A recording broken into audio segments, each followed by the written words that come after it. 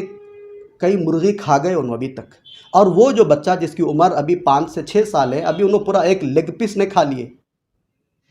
بچہ 10 بار چڑھ رہا اتر رہا، لیکن ماں 2 سے 3 مرتبہ نہیں چڑھ سک رہی۔ کا مطلب یہی نکلا، سائنسدان یہ کہہ رہے ہیں کہ بچے کا جو خون ہے، بچے کا جو بلڈ ہے، اس کے اندر کوئی ملاوٹ نہیں ہے، وہ پانی کی طرح ہے، سرکولیشن میں اس کو کوئی پرابلم نہیں آ رہا۔ لیکن جو ماں ہے، جو ہم لوگ ہیں جو کھا رہے ہیں، وہ بائی ڈیفالٹ خون میں مل جاتا ہے۔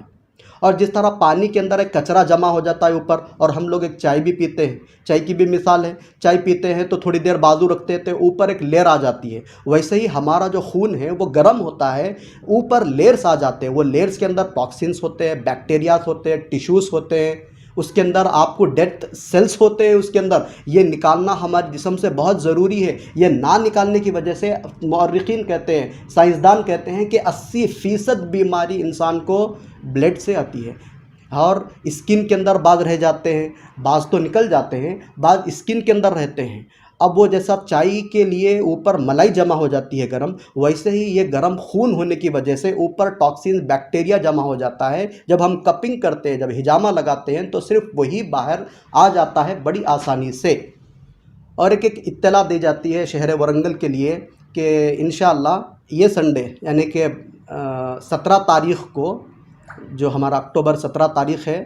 ہمارا ایک چھوٹا سا کیمپ ہے جو 50% آف چل رہا ہے، جو چنتل ریڈینس ہائی اسکول کے اندر منعقد ہوا ہے، صبح 9 بجے سے دوپہر میں 2 بجے تک۔ انشاءاللہ آپ لوگ تشریف لائیے۔ السلام علیکم ورحمۃ اللہ وبرکاتہ۔